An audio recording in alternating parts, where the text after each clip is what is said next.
Hello class.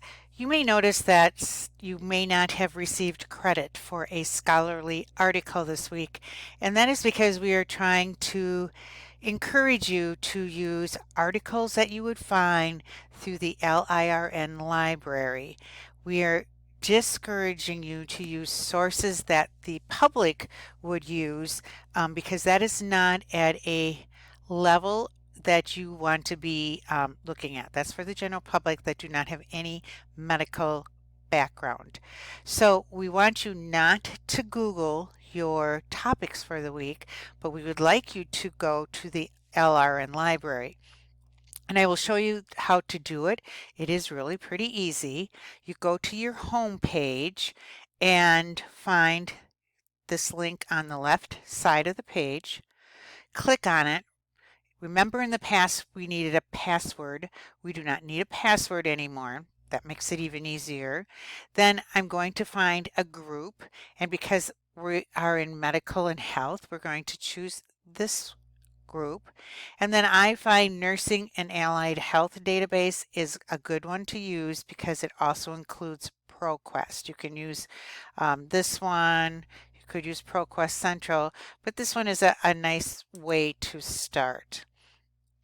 So now you're at your Nursing and Allied Health database. You can do a basic or an advanced search. I would suggest an advanced search because it just gives you more options.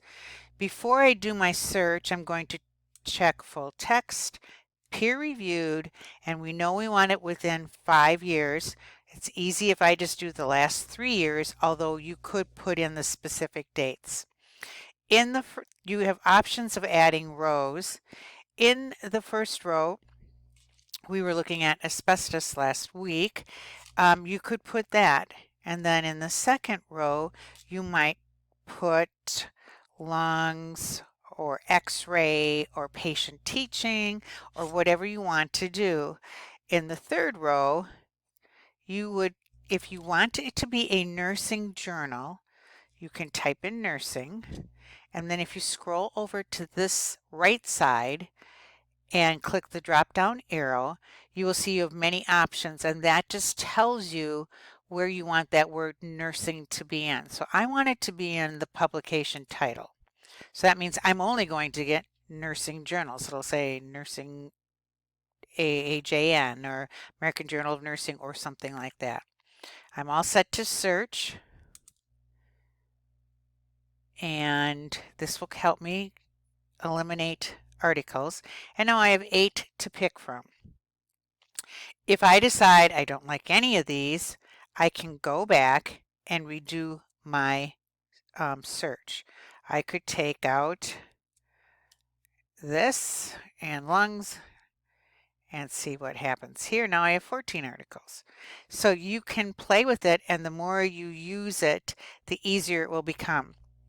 But we really want you to be using your LRN library. We want you to be using journal articles. They don't have to be nursing. They could be in public health. They could be in community health. There's various options, but we do not want you Googling your topics and coming up with websites for the public. You're becoming professional, knowledgeable people, and this is one step towards that. Please let us know if you have any questions because we are here to help and want you to be successful.